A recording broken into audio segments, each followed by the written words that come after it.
Então, pessoal, hoje eu vou mostrar agora como fazer o async o I/O com multiprocessos, né? Que os dois ali são conectados, esses dois packages. Eles têm uma API ali que consegue integrar. E aí você consegue fazer multiprocessos utilizando a API do assíncro, né? Daí vou mostrar esses passos. Criar aqui um novo módulo.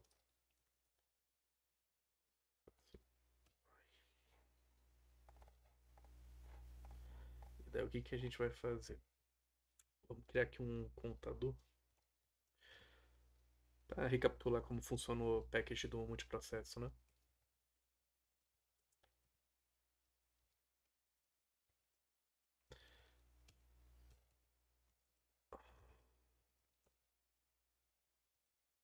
Para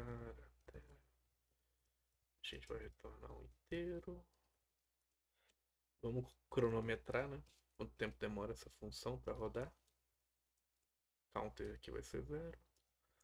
Enquanto o counter for menor que contar até. Counter igual a counter mais um. Vou botar o tempo final aqui.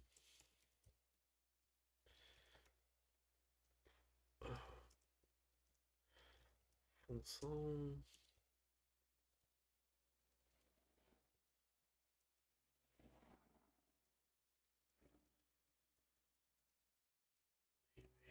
Terminou em arrangement start. E retornar o counter.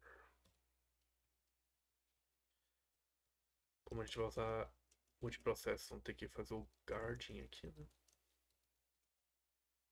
Aí, por exemplo, botar também um start time aqui pra gente ver quanto tempo demora, né? O processo parente terminar. Time. Aí, 1 milhão. Process target contado. Usar. Vou botar aqui 1 milhão, né? Beleza. 1 milhão. Vou botar na verdade 100, né? 100. 100 milhões. Dá 100 milhões aqui. E aqui a gente bota 200 milhões.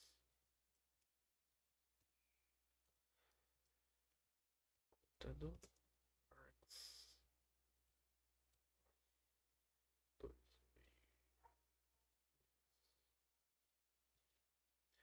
Beleza. Vamos startar, né? 200. E 100.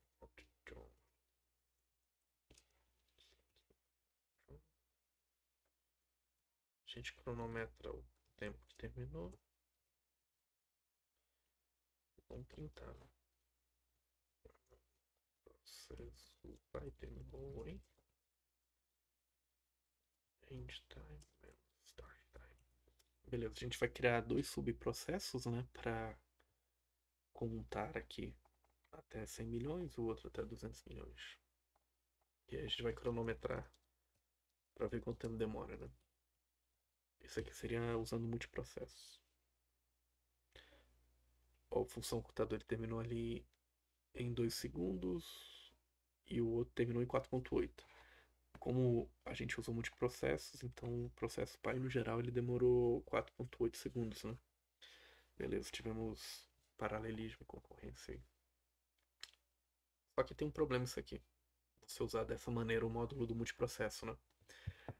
É que você não consegue, por exemplo, saber qual processo terminou primeiro e você também não consegue capturar o valor retornado da função, né? No nosso caso seria o contador. Então, há maneiras de contornar isso, caso tu precise, né, dos valores e tal. E aí eu vou mostrar agora em seguida como realizar isso, né? Você capturar o valor necessário. Então, vamos fazer o seguinte. Hum, a gente pode fazer um outro exemplo aqui. um Hello World. A gente vai precisar ainda do time. Só que ao invés da gente criar processos, subprocessos, né? A partir do parent, assim, do processo pai, aí criar um por um, a gente vai fazer um pool de processos, né? Então, aqui do módulo multiprocesso, a gente usa um pool. Vamos criar aqui uma função chamada olá, que aí você tem um nome. Vou devolver esse nome. E aí vou retornar olá, name. Beleza. Aí o contador aqui a gente não precisa mais. Start time aqui. Ao invés disso aqui, a gente vai botar pool as process pool. É uma pool de processos, né? E aí a gente vai botar aqui olá João igual process pool.apply a função callable, os argumentos. Tem que ser uma tupla também, né? Eu vou botar aqui João. Aí olá Vinícius.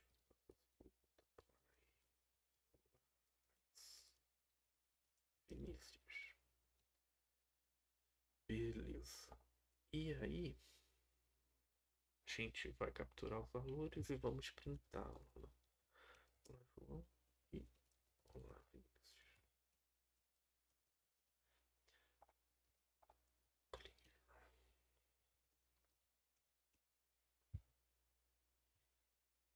For ah,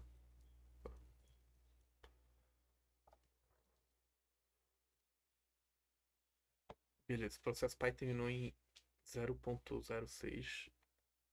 Show de bola, a gente consegue pegar o valor que a função nos retorna, né? Utilizando o .apply de um process pool, né? Porém, ainda assim tem outros problemas desse tipo.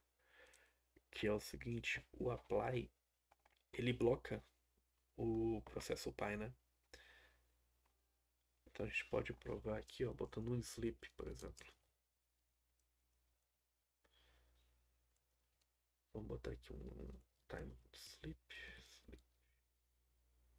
E vou passar como argumento aqui, por exemplo, 1 e 2.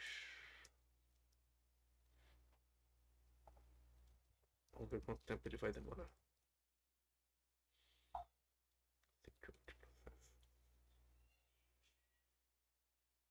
Olha, ele terminou 3 segundos. Cumulativo, né? Ou seja, ele não foi concorrente.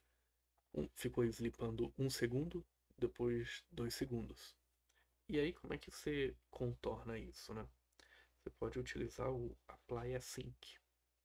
Então, ao invés de apply, você bota apply async. E aí no apply async, ele consegue contornar isso. Então, por exemplo, clear. Vou botar aqui multiprocessing.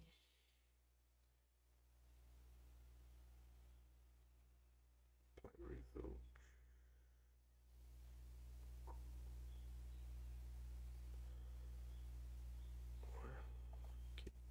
Ah, é que aí no apply async você tem que dar um get para capturar o resultado, né? Ponto get.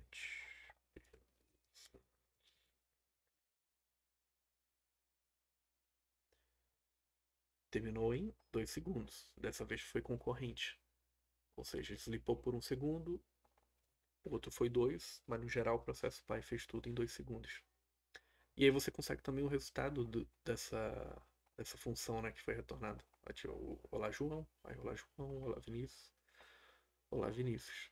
E aí, com a apply assim você consegue esse paralelismo em concorrência e retornar os resultados. No entanto, você fica preso na questão de que se uma dessas computações aqui demorarem mais que a outra, você não consegue capturar ele, né? Então, por exemplo, você não consegue fazer que nem um as completed no async.io. Vamos supor aqui, por exemplo, que o Olá João demora mais que o Vinícius. Aí quando eu chamar o Olá João aqui ponto .get e o Vinícius aqui ele termina primeiro, ao invés de eu poder processá-lo primeiro depois do João, eu tenho que esperar o João terminar primeiro.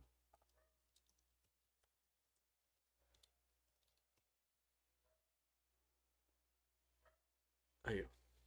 Já no async.io eu conseguiria realizar isso com o as completed, né?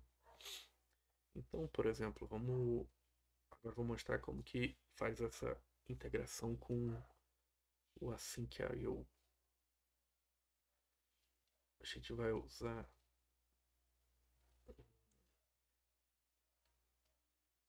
o process pool. Deixa eu ver aqui o process pool, qual módulo eu já achei já. Aí a gente vai fazer um process pool concorrentes.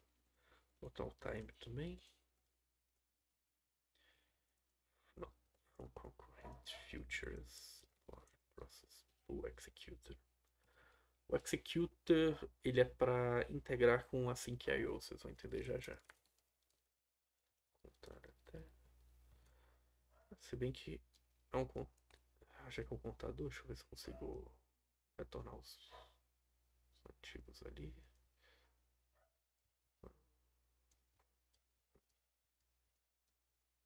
Aqui, process.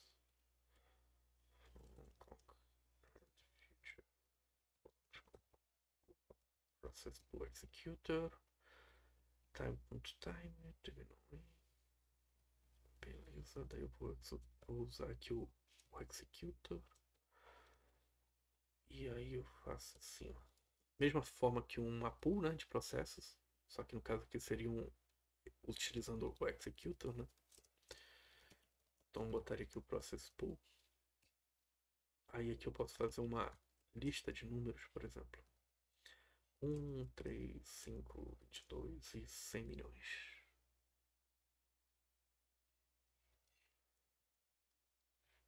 Aí eu posso fazer um loop. Aqui, ó. For result in process pool.map. Aí eu passo o callable e o interval, pelos números, e faço o print do result.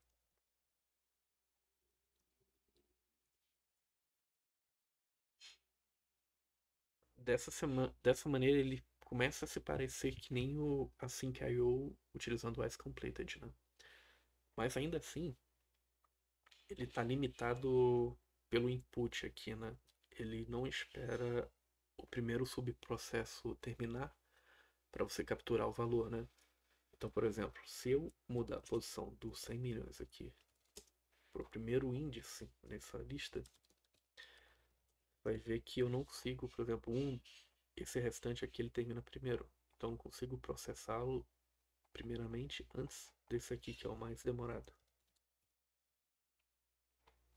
A função contador terminou, né? Você vê que ele mostra que terminou e tudo, mas o valor ele só captura de acordo com a ordem dos argumentos na função, né? Então ele é determinístico, né? E como é que faz para driblar isso, né? Aí que entra o o async. Deixa eu ver a integração dele aqui. Já.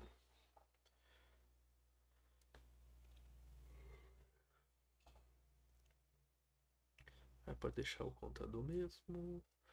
Só vou precisar. Vou ter que fazer partials, né? Functools. Vocês vão entender já já. Aí. Process executor. Tá. Process. Ok, ok. Tá, tá, tá. Tá, tá. .fmain. Aqui vai ser o nosso main.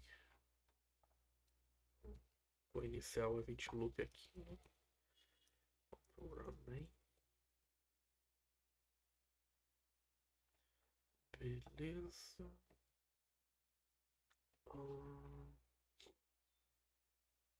With process pool. Pego o loop.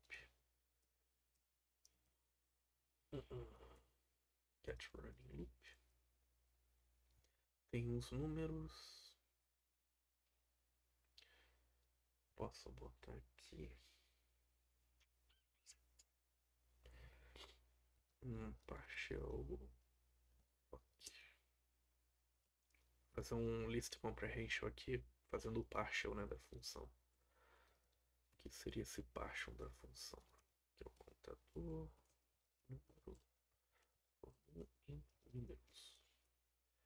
Basicamente, acho que eu já expliquei em outro vídeo, mas o partial, basicamente, ele transforma essa função. Você passa um argumento, essa função fica congelada.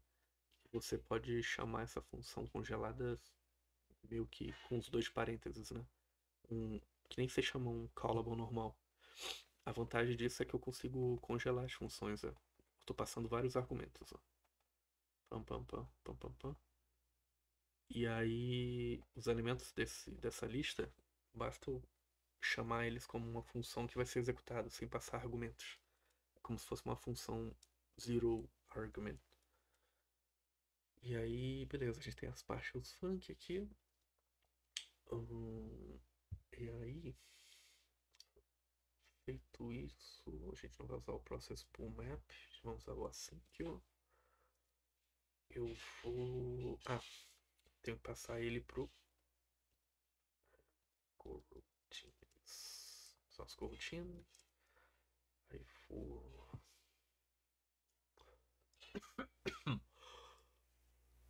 Baixo.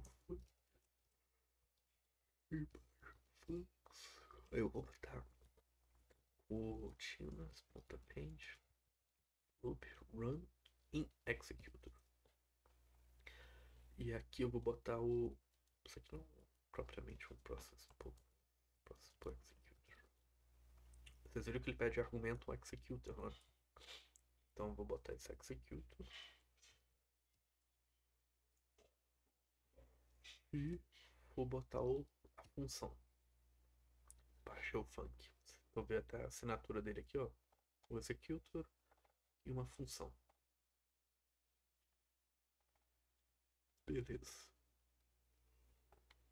Feito isso, nós temos aqui os resultados, né? E aí a gente consegue utilizar o async. Vamos fazer um ponto gather aqui.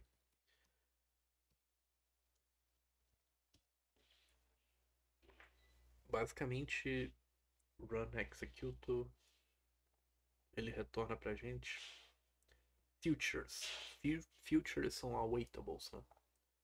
Se tu ver aqui, ó, future igual a future, que é igual a sync future. E o feature aqui, ó, ele vem da task. E o feature, ele é um awaitable, então você pode usar await nele ou passar para qualquer método da sync.io, né, que espera um awaitable. Ó, coroutinas or futures. Ponto gather. Tá. A gente vai passar aqui e aí a gente pode printar os resultados. Então, por exemplo, python.async multiprocess.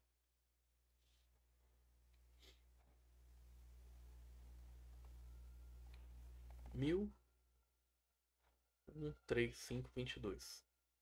O processo Py terminou em 2.3. E você vê que como ele não. Como eu não botei aqui, por exemplo,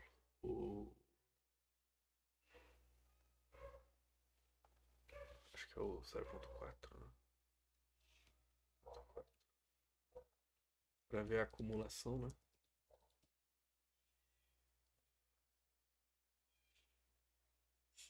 Enfim, você vê que ele vai acumulando com 2 segundos, 2,27. Isso aqui, mas isso aqui praticamente vai dar o 2,35, né? Então você teve esse paralelismo através de multiprocessos e também teve a concorrência. E aí você vê que no final, cada subprocesso rodando a função acumulou que o processo pai demorou exatamente o mesmo tempo, né? E aí você conseguiu fazer a integração do módulo de multiprocessos com o Async.io e aí você consegue utilizar os métodos do Async.io, né? Então, por exemplo, o .gather aqui ele espera todas as features completarem, né?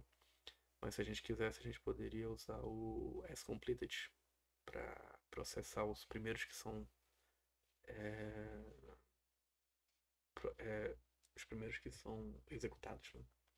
Que já finalizou a task. Por exemplo, na sync aqui, o asCompleted, a gente tem que passar futures. A gente passa os futures. E aí a gente faz um loop nele e dá um await, que é o asCompleted. O que ele faz? Ele retorna um iterator onde os valores são coroutinas. Então você tem que dar um await nessa coroutina. Quando você dá o await na coroutina, ele vai retornar a primeira coroutina que foi finalizada. Então, por exemplo, você vê aqui que tem o 100 milhões, 1, 3, 5, 22. Então, o primeiro que vai ser printado vai ser o 1, ao invés do 100 milhões. Ó, 1, 3, 5, 22 e 100 milhões. Ao contrário do exemplo anterior, utilizando o process.map, né? Que fica determinístico de acordo com a ordem do input. Então, dessa maneira, você consegue integrar a Sync.io com o package do multiprocessing. É bem interessante que deixa o código mais legível e pythonico, né? Você utilizar esses dois pacotes acessando pela API do Async.io, né? E no próximo vídeo vou tentar mostrar aí um problema real, assim, que é questão de contagem de frequência de palavras, né? E aí é um tipo de task que essa combinação de Async.io mais multiprocessos brilharia bastante, né? Que inclusive envolve MapReduce e toda essa base do MapReduce o Hadoop, Spark utiliza, né, para processamento de dados. E nessa combinação de multiprocessos e Async.io brilha muito, é muito bom para esse tipo de trabalho. Então é isso, falou, até mais.